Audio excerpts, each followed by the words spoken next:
जय हिंद। आज हम बात करने वाले हैं हृदय यानी हार्ट के बारे में। तो सबसे पहले हम जान लेते हैं हृदय के बारे में। ये हृदय जो है हमारे शरीर के सबसे महत्वपूर्ण अंगों में से एक है, जो कि हमारे शरीर में रक्त का परिसंचरण करती है। और यह जो है परिसंचरण प्रणाली के बीच में स्थित रहता है और जो धड़कते हुए शरीर के चारों ओर रक्त का प्रवाह भी करती है।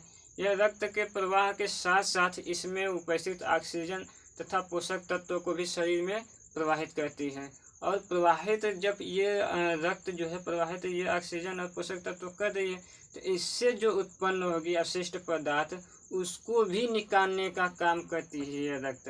तथा जो ऑक्सीजन हुआ वह हमारे ग्लूकोज जब टूटेगा कार्बन में, तो ऑक्सीजन से जुड़ करके कार्बन डाइऑक्साइड बना जाएगा।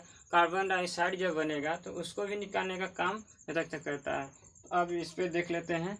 ये हृदय जो है हृदय 4 चेंबर से मिलकर बना होता है, यानी हृदय 4 कक्षों में बटा होता है। 4 कक्ष यानी 4 चेंबर में बटा होता है, जिसमें से ये ऊपर के दोनों हो गए। इन ऊपर दोनों को कहते हैं दायां। ये देखिए दायां हो गया और ये बायां हो गया। इन दोनों दायां और बायां को अलिंद कहते हैं। और निचला जो है दायां बायां इसको नीलय कहते हैं। नीचे की जो है उस दायां बायां उसको नीलय कहते हैं। और ये ऊपर का जो अलिंद होता है ना, अलिंद जो है इस नीलय की अपेक्षा पतला होती है, यानी कि यह अलिंद की दीवार जो है मोटी होती है, लेकिन नीलय की दीवार क्या होती है, पतली होती है। और इसके साथ ही साथ ये जो अलिंद है ना, इसकी लंबाई भी थोड़ी कम होती है, यानी कि छोटा होता है। और ये नीलय जो होती है नीलय अपेक्षाकृत अलिंद के बड़े होते हैं। अब देखिए रुधिर कहाँ से, ब्लड कहाँ से आती है। जैसे मान लीजिए अभी शरीर से जो ब्लड आ रही है CO2 से युक्त है, यानी कि कार्बन डाइऑक्साइड लिए हुए है। शरीर के साथ ब्लड जो है कार्बन डाइऑक्साइड लेकर के आ रही है। जैसे ही यह महाशिरा में एंट्री करेगा, ये महाशिरा के जो प्रवेश करने वाली है, ये भी महाशिरा है और ये भी महाशिरा। देखिए जो प्रवेश कर रही है ये आगे महाशिरा पड़ जा रही है, इसलिए इसको बोलेंगे अग्र महाशिरा। इसको अग्र महाशिरा अंग्रेजी में कहेंगे superior vena cava, superior vena cava. तो ये जैसे ही आ जाएगा यहाँ पे, यह नीचे का महाशिरा हो गया, तो इसको कहेंगे पश्च महाशिरा। पश्च महाशिरा यानी कि inferior vena cava, inferior vena cava ये नीचे है, यानी कि नीचे या फिर पश्च कहें या फिर निम्न महाशिरा कहें, दोनों बात एक ही है। तो ये महाशिरा से जैसे ब्लड आएगा महाशिरा से एंट्री कर जाएगा ये इसमें आपका अलिंद, दायां अलिंद में। दायां अलिंद में जाएगा तो दायां अलिंद से जाएगा दायां नीले में। दायां अलिंद से दायां नीले में जाएगा ब्लड। जब ब्लड ये दायां अलिंद से दायां नीले में जाता है तो यहाँ पे एक वाल्व पाई जाती है। यहाँ पर एक वाल्व पाई जाती है जिसको बोलते हैं tricuspid valve. Tricuspid valve जब यहाँ से जैसे ब्लड इसमें जब जाएगा वाल्व को ढकेल करके, तो आवाज़ आती है लब, जो कि 3 सेकेंड की होती है। 3 सेकेंड के लिए यहाँ से आएगा तो ये आएगी लब, 3 सेकेंड के लिए होती है। अब ये नीलस जो है सॉरी दायां नीलस जो है रक्त इधर से घूम करके आएगा यहाँ पर आपका फुफ्फुस धमनी में। फुफ्फुस धमनी यानी पल्मोनरी आर्टरी। पल्मोनरी आर्टरी में जो है अभी भी देखिए ये जो यहाँ से ब्लड आई है ना, अभी भी अशुद्ध रक्त है। कैसी है? अशुद्ध रक्त, यानी कि CO2 के साथ है। CO2 के साथ रहेगा तो उसको बोलेंगे अशुद्ध। यहाँ जैसे ही आएगा तो यहाँ से फुफ्फुसी धमनी से यहाँ से एंट्री किया और यहाँ से एंट्री करती यहाँ से होते हुए ये 2 नली जो है ना, ये घूम करके आ जाएगी आपकी, जाएगा यहाँ से फुफ्फुसी सीधा से आएगा फेफड़े में। कहाँ आएगा? फेफड़ा में। ये देखिए यहाँ जो ब्लड है ये अभी भी गंदी हुई है, यानी कि CO2 के साथ है, अशुद्ध रक्त है। अशुद्ध रक्त जब ऐसे फुफ्फुसी धमनी से आएगा, यहाँ से रक्त लेकर के फेफड़ा में जाएगा और फेफड़ा में जब जाएगा तो कार्बन डाइऑक्साइड रिमूव कर देगा। यानी कि जो आप लोग सांस छोड़ते हैं, सांस जो छोड़ते हैं ना, तो सांस छोड़ने पे जो कार्बन डाइऑक्साइड आप लोग छोड़ते हैं, तो वो कार्बन डाइऑक्साइड ये रक्त लाती है फेफड़े में, फेफड़ा आपको इस तरीके से निकालने में सहायता करती है। तो ये जो आपने ऑक्सीजन निकाला, फिर ऑक्सीजन निकलने के बाद अब आपने सांस लिया तो क्या लिया, ऑक्सीजन ले लिया। ऑक्सीजन जैसे लिए आप यहाँ पर अब खून के साथ, ये देखिए यहाँ जो रक्त आया था CO2 के साथ। अब CO2 को जो है फेफड़ा बाहर निकाल दिया, अब बच गया रक्त, बच गया। आपने सांस ले लिया, अब ये हो गया O2 के साथ हो गया, यानी कि सांस लिया, O2 आया कि नहीं आपके रक्त में। जब O2 आ गया तो अब जो है ये रक्त जो है O2 के साथ यानी ऑक्सीजन के साथ कहाँ एंट्री करेगा, अब आ जाएगा यहाँ से फेफड़ा से आपका आ जाएगा फुफ्फुसी सीधा में।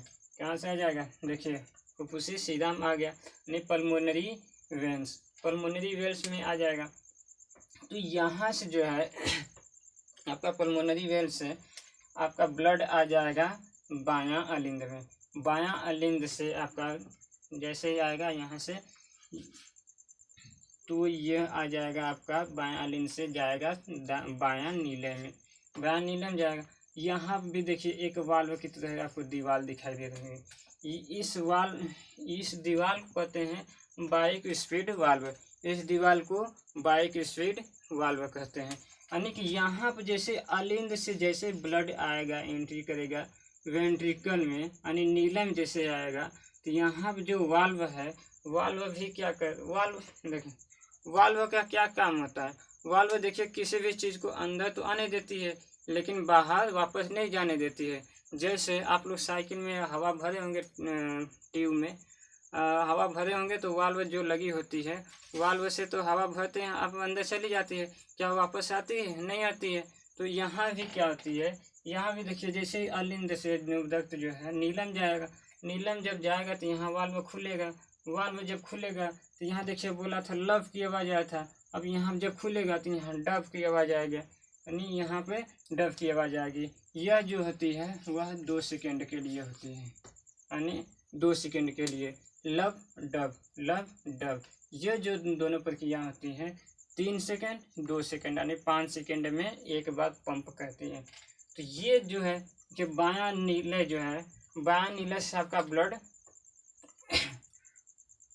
बायां नीला से आपका ब्लड जो है महाधमनी से होते हुए चला जाएगा आपका कहाँ, जैसे ये देखिए बायां नीला है ना, बायां नीले से आपका जाएगा यहाँ पर महाधमनी की जो है नसें जो है मोटी होती है।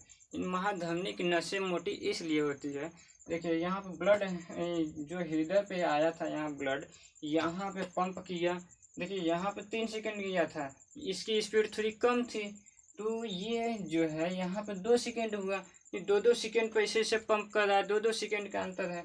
ये 2-2 सेकंड यानी ज़्यादा स्पीड में होगा, तो ज़्यादा स्पीड में होगा तो ब्लड भी ज़्यादा तेज़ी से फेंकेगा। जब ब्लड तेज़ी से फेंकेगा तो यहाँ पे इसको जाने के लिए मोटी नसें होनी चाहिए, तो ये मोटी नसें होगी तभी तो ब्लड को जल्दी सप्लाई करेगा। तो ये जो महाधमनी है, महाधमनी मोटी होती है। महाधमनी से जो है जैसे ही महाधमनी में ब्लड एंट्री करेगा, अब देखिए यहाँ मान लीजिए हार्ट है, यहाँ पे हार्ट है, यहाँ से कस के पंप किया तो ये निकल जाएगा यहाँ पे महाधमनी पूरा। अब हर जगह तो महाधमनी जाएगी नहीं, ये जो मोटी नसें हैं, मोटी नसें हर जगह तो जाएगी नहीं पूरे शरीर में। ये मान लीजिए यहाँ तो चली गई, यहाँ मोटा है, शरीर का मोटा अंग है, चला गया, लेकिन ये जो अंगुली दिखाई दे, ये अंगुली तो पतली है, तो यहाँ पे महाधमनी तो जाएगी नहीं। तो महाधमनी जो है यह छोटे छोटे अनेक शाखाओं में बढ़ जाती हैं, पतली पतली दीवारों में जाकर के पूरे शरीर के अंग तक फैल जाती है। जैसे मान लीजिए कभी कभी टंकी से जो पानी की सप्लाई होती है, तो पहले तो मोटा पाइप होती है, हर घर तो मोटा पाइप जा नहीं सकती, सभी घर मोटा पाइप जाने लगेगी तो पानी नहीं जा पाएगा। तो उसके लिए अलग अलग पहले पतली पतली पाइप लगाकर सभी घर में एंट्री कराया जाता है, ड्यूटी लगाया जाता है, तभी तो सभी के घर में जा पाती है। नहीं तो सभी लोग मोटे मोटे बम्मा लगा देंगे, तो पूरा पनिया आप नहीं खींच लेंगे तो कहाँ से जा पाएगा सभी के यहाँ, नहीं जा पाएगा। तो सभी के यहाँ पहुँचने के लिए ज़रूरी है पतला पाइप लगाना। तो यहाँ पे जो है पूरे शरीर के सभी अंगों तक पहुँचने के लिए ज़रूरी है इस महाधमनी से भी पतले पतले नसें निकलती हैं। वो पतले पतले नसें जो निकलती हैं वह नसें जो है यहाँ देखिए अंगुलियाँ में जो नसें आती हैं ना उस नसे को बोलते हैं केशिका। क्या कहते हैं, यही मान लेते हैं केशिका। इसको क्या कहते हैं, केशिका कहते हैं। तो केशिका जो है, अब केशिका से शरीर यानी कि जो आपको पतली पतली नसें दिखाई देती है ना हाथों में चाहे पैर की अंगुलियों में जो दिखाई देती है पतली, तो वह केशिका के द्वारा जाती है। फिर केशिका से पुनः वापस आएगा आपका कहाँ, शरीर में से, यानी केशिका जो है शरीर देखिए पूरे शरीर में सभी जगह जो फैला था वो केशिका के द्वारा चला गया था। तो यहाँ से फिर आएगा आपका रिवर्स हो जाएगा। देखिए केशिका में गया, केशिका में जैसे ही आएगा तो अब इसको फिर से देखिए समझते हैं।